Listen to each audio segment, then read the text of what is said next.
Buenos días, hermanos. Saludamos a cada uno de ustedes en el nombre del Señor. Y a la vez damos gracias al Señor por esta semana que el Señor nos regaló, ¿no es cierto?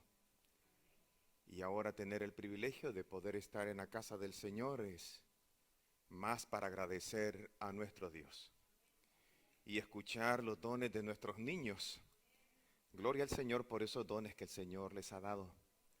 Y quiera el Señor que el Señor pueda seguir multiplicando esos dones en ellos y así de esta manera puedan continuar alabando, glorificando el nombre del Señor. Vamos a estudiar las Sagradas Escrituras, hermanos. Quiero hablarles hoy sobre lo que tiene que ver con la preparación para el tiempo venidero, para la crisis final. Pero antes vamos a orar para pedir al Señor su dirección. Querido Padre que estás en los cielos, en esta hermosa mañana hemos venido para estar delante de tu presencia, para escuchar tu palabra y para aprender también a hacer tu voluntad. Queremos suplicarte que sea tu Santo Espíritu quien tome la vida de cada uno de nosotros, tanto los que estamos aquí en la iglesia como aquellos que están escuchando el mensaje de tu palabra a través de las diferentes plataformas. Señor, por favor, dirígenos en nuestro estudio, que sea para la honra y la gloria de tu nombre y también para nuestra edificación, en el nombre de Jesús. Amén. Quiero que vayan a sus Biblias, en el libro de Apocalipsis, libro de Revelaciones, un libro muy hermoso, cuya recomendación el Espíritu de Profecía da es que son los libros que debiéramos de estar estudiando, Daniel y el libro de Apocalipsis, porque nos muestra prácticamente la realidad en el cual nos encontramos y a la realidad hacia donde prácticamente el pueblo de Dios se dirige. Pero vamos a ir a Apocalipsis capítulo número 16, versículo número 15, que fue la lectura bíblica que nuestro hermano leyó hace un momento atrás. Apocalipsis capítulo número 16, versículo número 15. Dice la palabra del Señor: yo vengo como ladrón. Bienaventurado el que vela y guarda sus vestiduras, no sea que ande desnudo y vean su vergüenza. En la Biblia, especialmente en el libro de Apocalipsis, vamos a encontrar 7 hermosas bienaventuranzas. Hay 7 bienaventuranzas y son llamadas las bienaventuranzas apocalípticas, porque tienen que ver directamente con el tiempo en el cual cada uno de nosotros nos encontramos hoy en día. Todos estamos conscientes que estamos viviendo en los últimos días de este mundo, por lo menos del sistema de maldad en el cual nos encontramos en el día de hoy.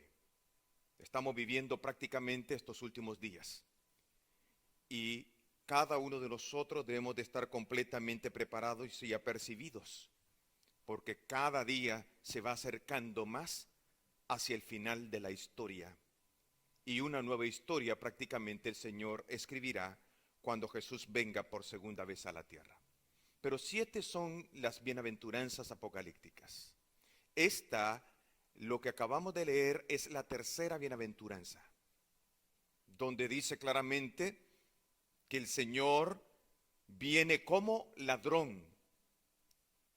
También nos enseña que es bienaventurado el que vela y guarda sus vestiduras, no sea que ande desnudo y vean su vergüenza. Esta cita tiene un contexto. El contexto puede ser prácticamente todo el capítulo número 16, porque todo el capítulo número 16 del libro Apocalipsis va a hablar de las 7 últimas plagas que van a descender a esta tierra.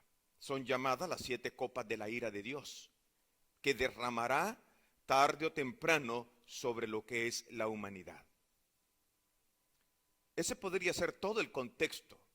Pero el contexto inmediato a esta cita que acabamos de leer podemos encontrarla a partir del versículo número 13. No me voy a detener para discutir cada uno de los elementos que encontramos allí, pero prácticamente nos está hablando de una crisis que pronto llegará a este mundo. La Biblia dice en el versículo 13 de Apocalipsis 16, y vi salir de la boca del dragón, de la boca de la bestia y de la boca del falso profeta. Evidentemente nos está presentando una trilogía o una falsa trinidad. Ustedes saben que el diablo siempre ha buscado la manera de falsificar los elementos maravillosos de Dios. También el diablo tiene su propia trilogía, tiene su propia trinidad. Y la Biblia prácticamente le llama a estos tres poderes, son tres poderes: el dragón, la bestia y el falso profeta. No voy a detenerme a que identifiquemos quién es el dragón. Cada uno de nosotros sabemos a la luz de las Escrituras que el dragón prácticamente está hablando directamente del diablo. La bestia del sistema, de un sistema falso religioso, y cuando va a hablar del falso profeta sabemos perfectamente bien a la luz de la Escritura y a la luz del Espíritu Profecía que se está refiriendo al falso protestantismo o al apóstata, el protestantismo apóstata, ¿no? El protestantismo que abandonó prácticamente las raíces bíblicas y aceptó otras influencias y otras doctrinas, y por eso es conocido como el protestantismo apóstata. Vi salir de la boca del dragón, de la boca de la bestia y de la boca del falso profeta tres espíritus inmundos semejantes a rana. ¿De dónde salieron, dice la Biblia? De la boca. ¿Para qué utilizamos la boca? Bueno, la boca podemos utilizarla para comer, pero también es un órgano para poder transmitir un mensaje, un conocimiento. Con ella hablamos, con ella podemos bendecir, como también con ella podemos maldecir. También podemos dar vida, como también podemos llevar a la muerte a alguien.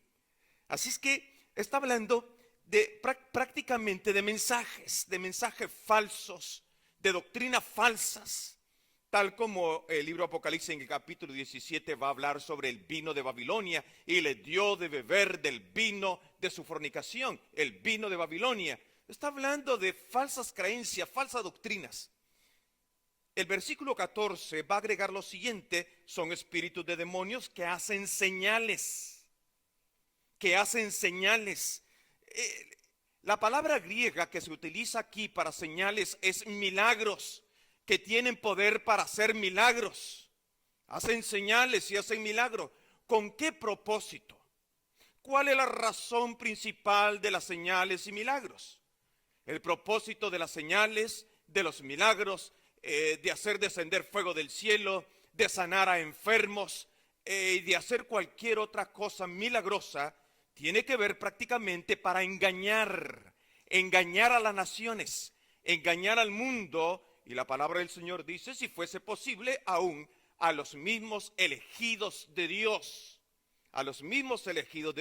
Lo que nos está presentando en este corto contexto del versículo en el cual será nuestra meditación, es que se avecina un conflicto grande sobre la faz de la tierra. Hoy vivimos en paz, vivimos en tranquilidad, no existe persecución, por lo menos en esta nación, excepto algunas otras naciones lejanas donde persiguen a aquellos que son cristianos.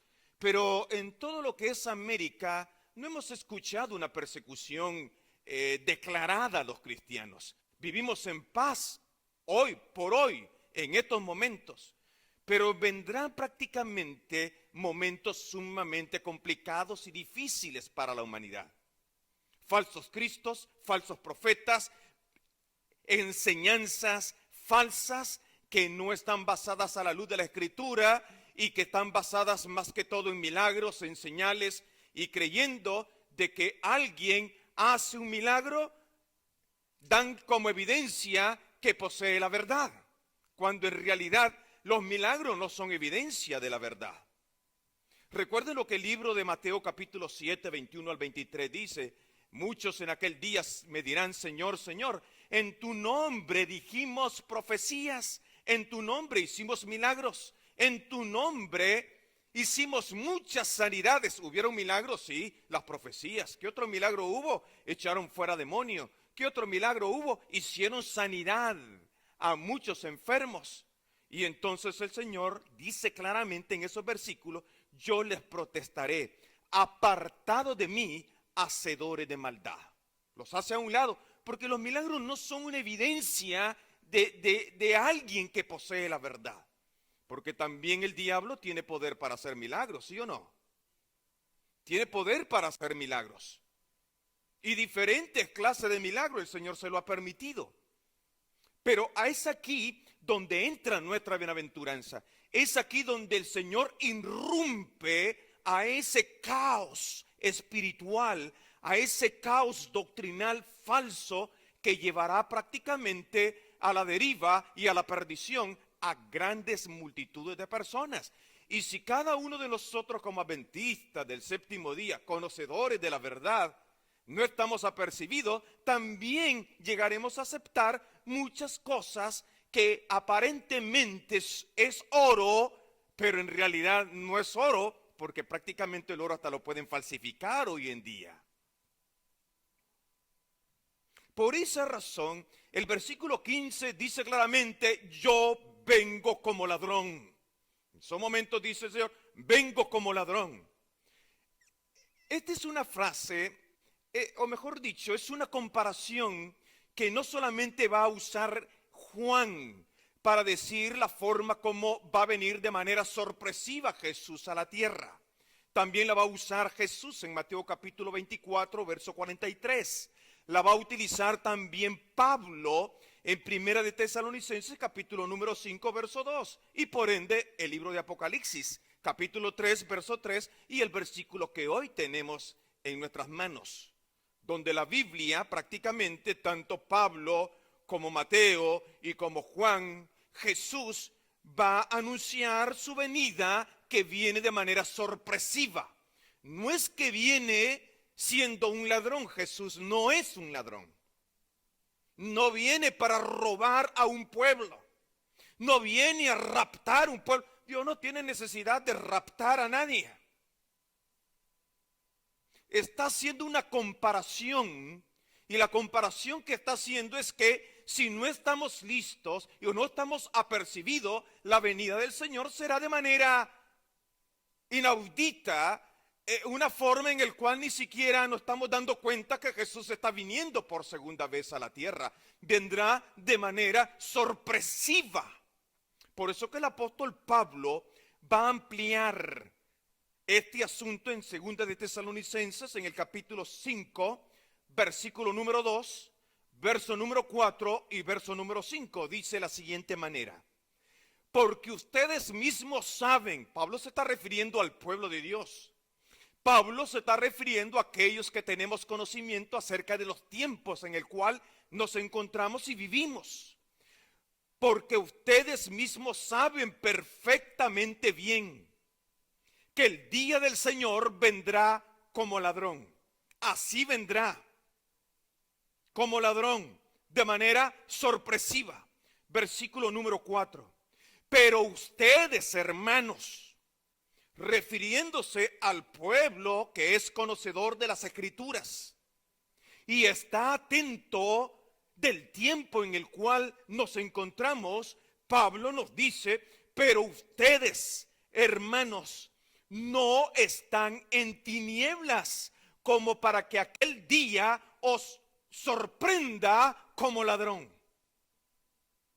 Los que estamos en luz, los que conocemos los eventos, los que estudiamos las Escrituras y los que estamos atentos al tiempo en el cual nos estamos encontrando, Pablo nos está diciendo, ese día a ustedes no los tomará por sorpresa. Ese día no será para ustedes como un día en el cual el ladrón venga y los va a sorprender. No, ¿por qué? Porque estamos en extrema vigilancia. Porque estamos preparados, porque estamos apercibidos, estamos en la luz. Por eso la Biblia dice, como ladrón en la noche. ¿Por qué va a ilustrarlo en la noche? Eso no significa, eso no está diciendo que Jesús va a venir a la medianoche. O va a venir a la segunda vigilia, que eran las 10 de la noche para los judíos. O la tercera vigilia, que era a las 3 de la mañana, que era prácticamente la hora de los judíos. O la última vigilia, 6 de la mañana. Jesús puede venir en cualquier hora del día. Puede ser de día, como puede ser por la noche.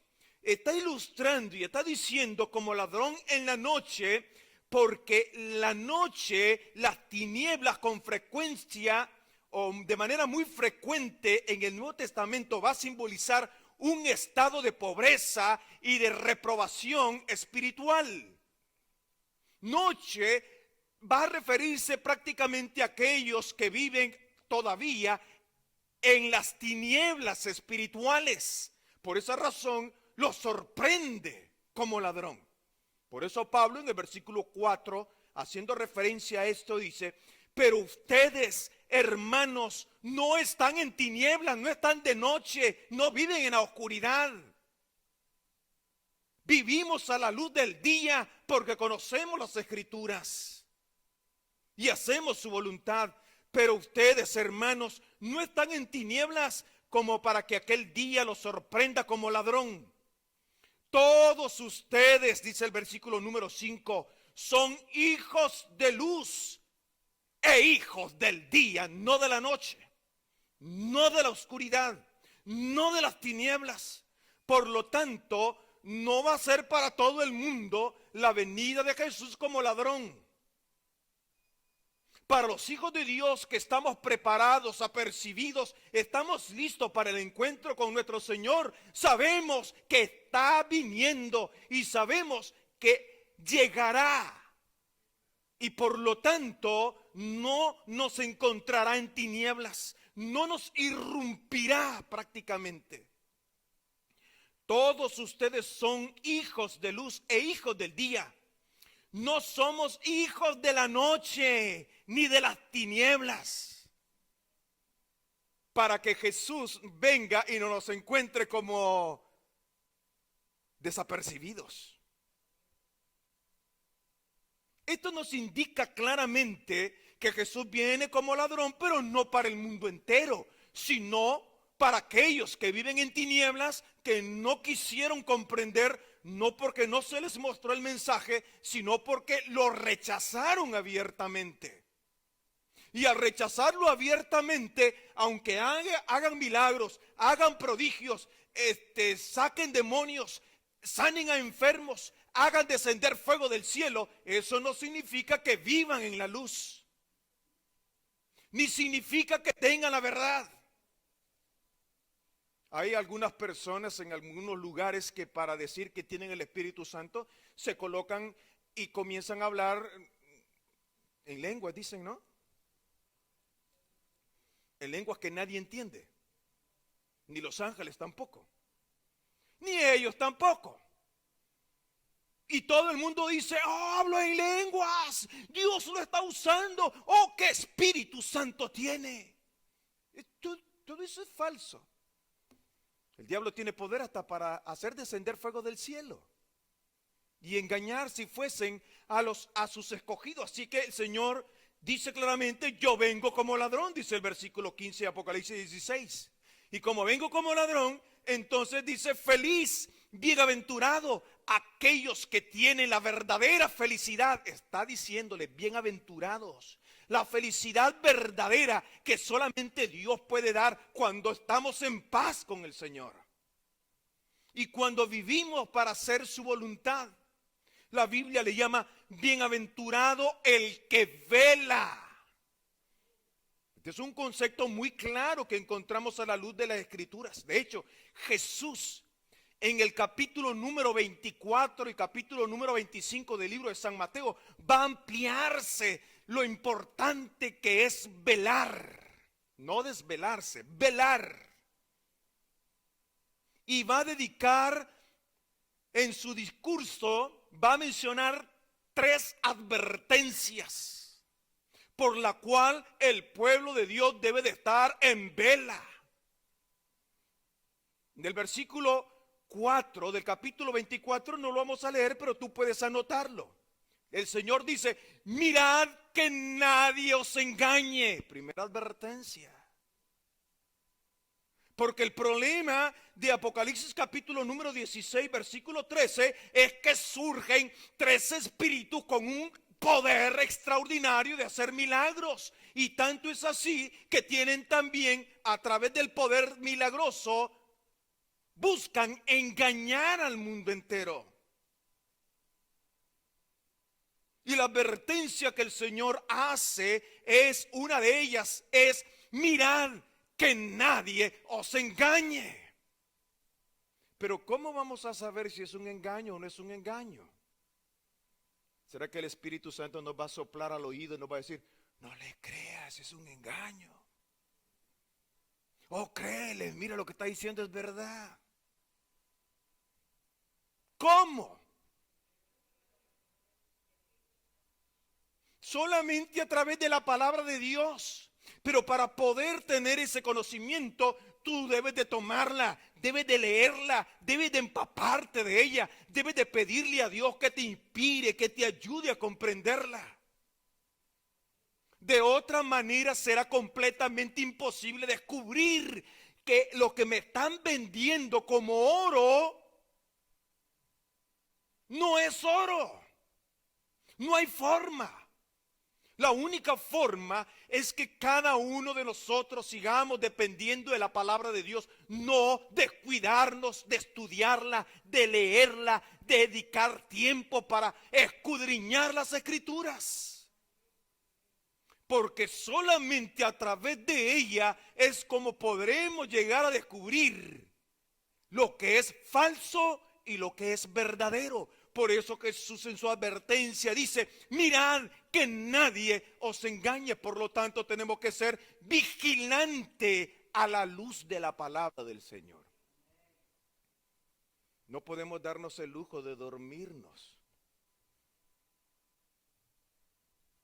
o de solo dedicar a estudiar la escuela sabática. Hay mucho más. Dios quiere que cada uno de nosotros ocupemos un tiempo de nuestra vida, que agendemos de manera diaria. Así como tú haces una agenda para el día: hoy tengo que ir a comprar y voy a comprar esto y esto y esto y esto. ¿Y cuánto tiempo te dedicas para comprar? ¿Cuánto tiempo te lleva una compra de una semana? Casi mediodía para algunos, ¿no? Y algunos el día completo. Y algunos un poco menos. Depende, ¿no? Depende de la cantidad que va a comprar y los lugares que va a visitar. Y lo agendamos bien, ¿no? Dentro de nuestra agenda diaria debe estar el poder leer las Escrituras.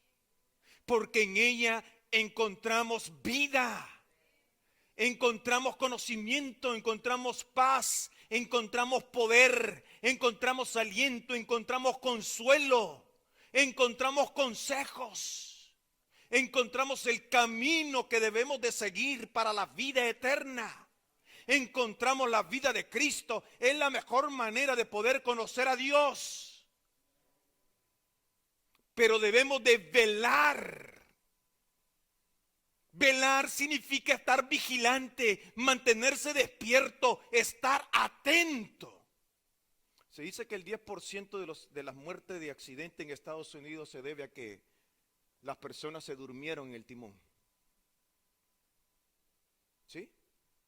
Aquí muy común los accidentes de alguien que se durmió por el cansancio. Los recorridos son extremos acá.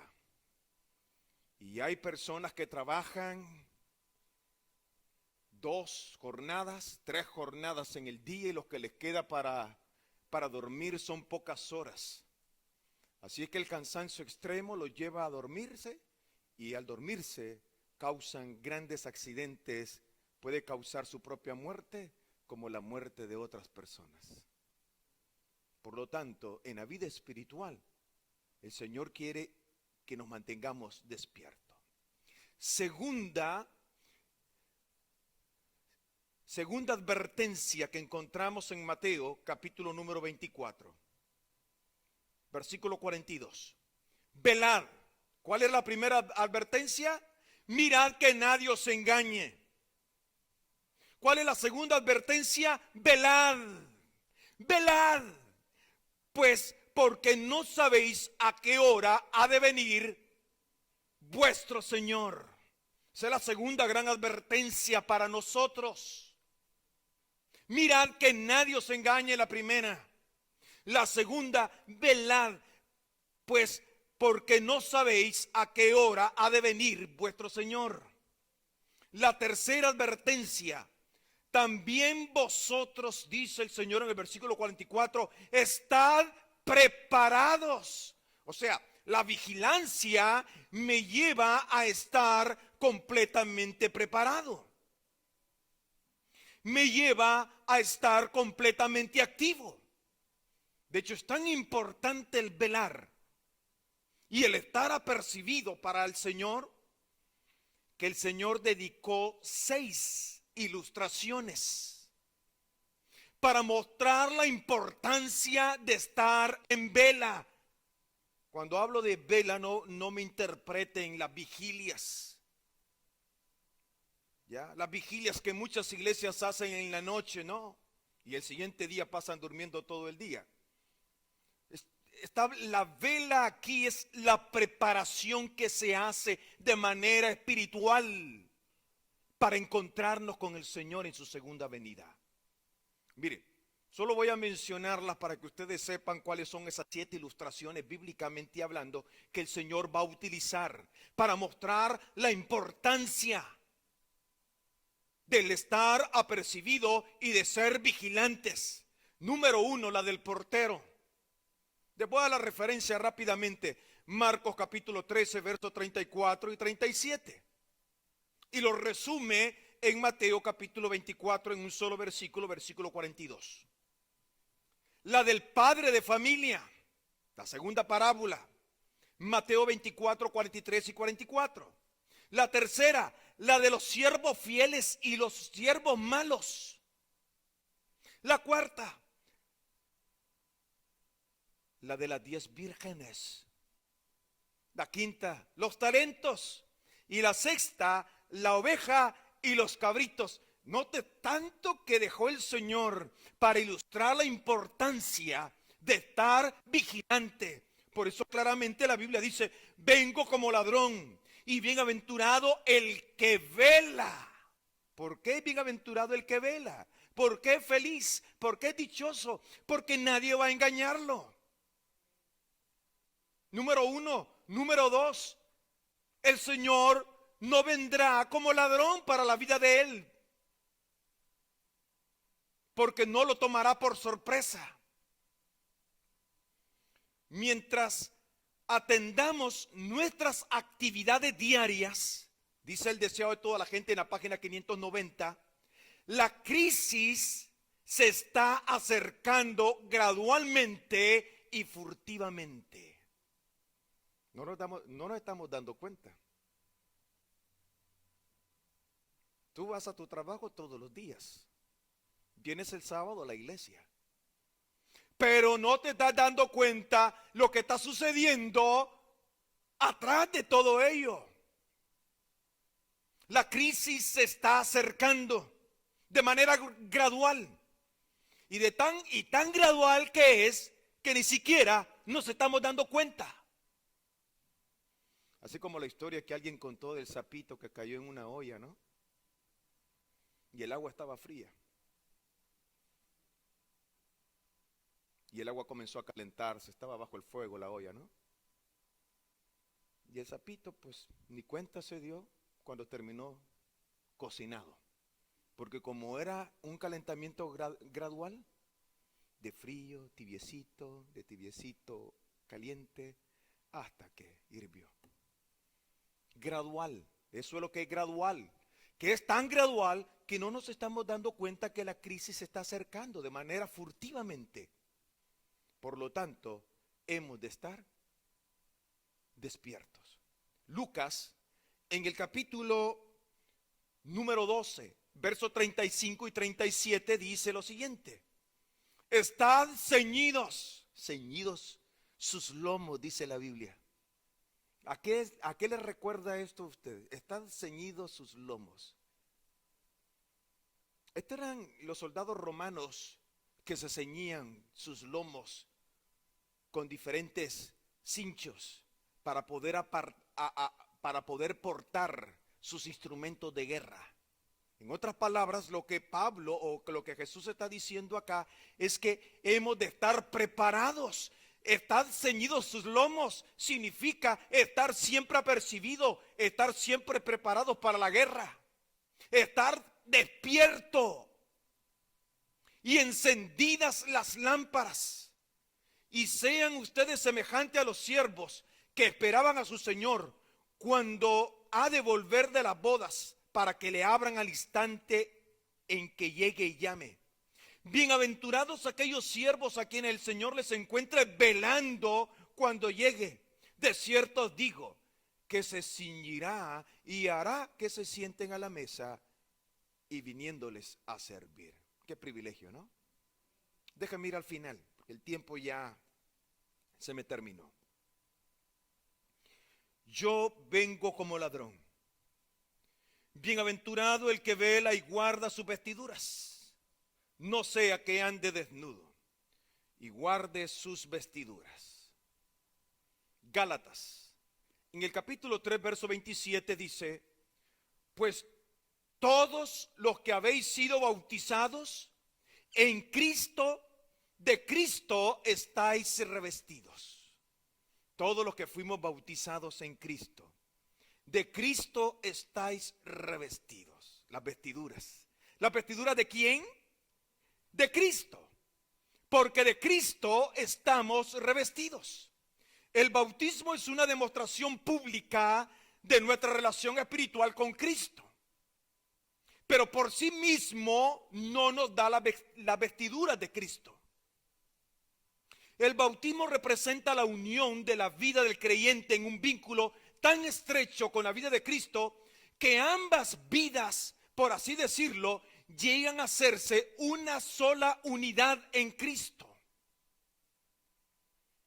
Cuando Pablo habla de Cristo estáis revestidos, revestirse de Cristo significa adoptar sus principios, significa imitar su ejemplo, significa aceptar su dirección y su voluntad, significa llegar a ser como Él. Eso es estar revestidos de Cristo.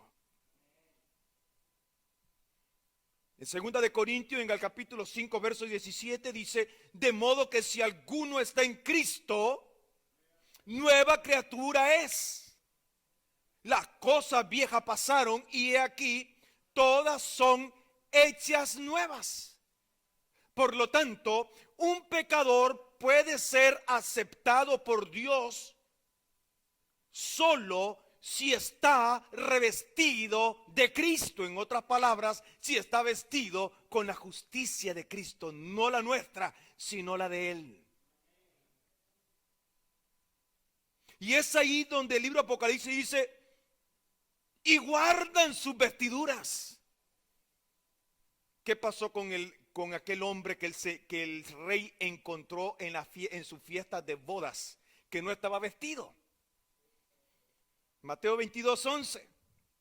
Y cuando entró el rey para ver los convidados, vio ahí a un hombre no vestido de vestiduras de bodas. Ustedes y yo sabemos perfectamente bien que cuando un rey invitaba a una boda en la antigüedad, él daba las vestiduras con el cual iban a ser vestidos, iban a llegar vestidos.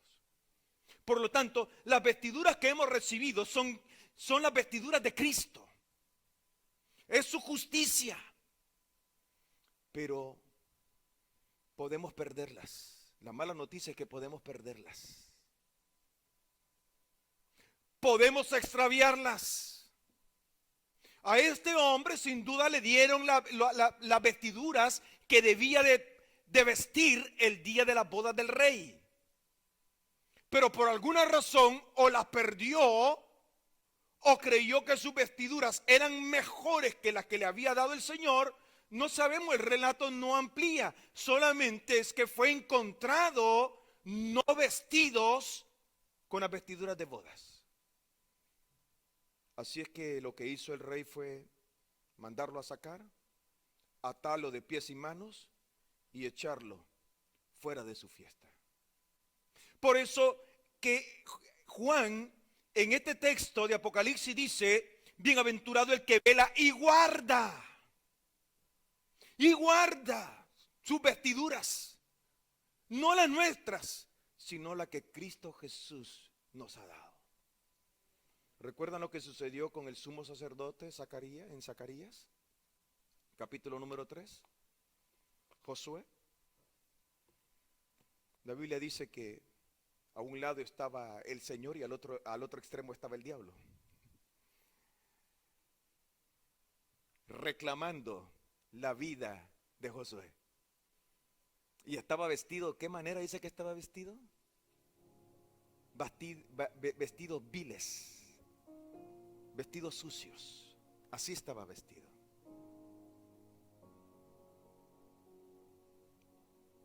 Y el diablo reclamaba la vida de Josué. Y el Señor prácticamente le dice a un ángel, quiten esas vestiduras viles de Josué y colóquenle vestiduras reales.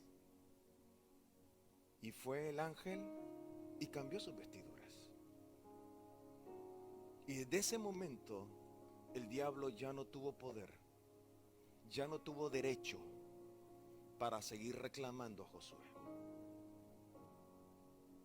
Por lo tanto, hermanos, de igual manera, el mantenernos vestidos de Cristo, el mantenernos revestidos de Cristo, el seguir manteniendo esas vestiduras sin mancharlas, es vivir sin pecado.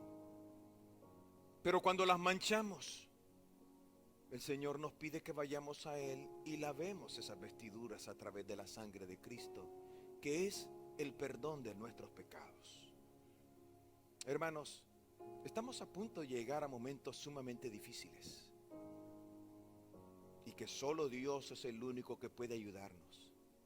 Vigilar significa estar orando, pidiendo al Señor por el don de su Santo Espíritu. Vigilando significa estar velando por nuestra familia, por nuestros hijos. No solamente significa velar por mí, sino velar por los demás. Velar por aquellas personas por el cual también tendremos que dar cuenta. Señor, que el Señor esté con cada uno de nosotros y continúe ayudándonos para que cuando Él venga por segunda vez no nos encuentre dormidos, sino atentos a su venida. Vamos a orar. Padre, gracias por las exhortaciones de tu palabra. Ayúdanos, Señor, a continuar preparándonos, pero sobre todo, no permitas que el pecado estropee nuestras vidas, sino, Señor, por favor, perdónanos y ayúdanos a vivir una vida cercana a ti. Bendice a tu iglesia, bendice a nuestros amigos que han escuchado este mensaje. También oramos para que tu bondad y tu Santo Espíritu se refleje en nosotros. En el nombre de Jesús. Amén y amén. Feliz sábado para todos y que Dios pueda bendecirles.